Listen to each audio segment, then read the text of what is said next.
Kubor nakaslem jong unongsan hima. Menteri Ketenat PHE ubaran ikton lingdo. Ulapan pau bakam dan syu dak kuih pat kadau kebasyongnya banong banamla ban pendep ya Greater Shillong Water Supply Scheme namal nak lihat sarkar keladap ban pendep penbiang lut ya baro.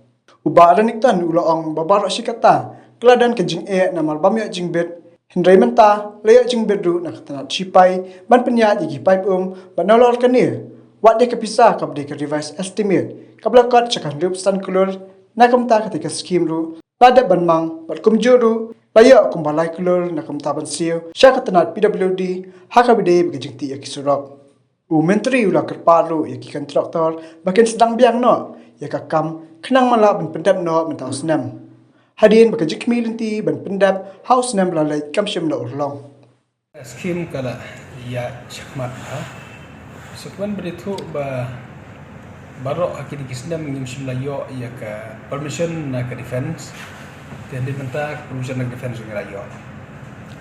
Nangta kabidai kejinan kami ke fund ru. Nak liang jong ki contractors ki ratio nak ada yang kami ke additional fund. Revise estimate la submit ya kaneru sarkar kala sanction. Riu perusahaan krur kapsa ke kam la dep sanction.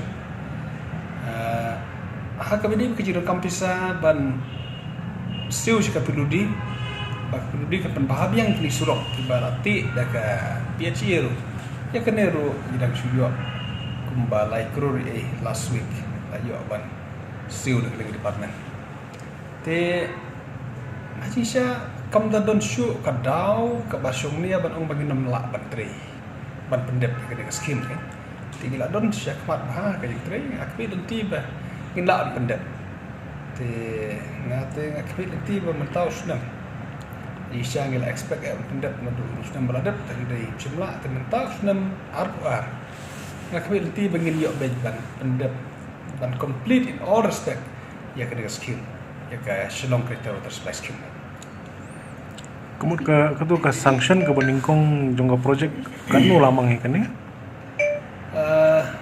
masuk kat no kan poi ang masuk ke amount karena tu benda additional amount ke kisik badan kam 65 crores.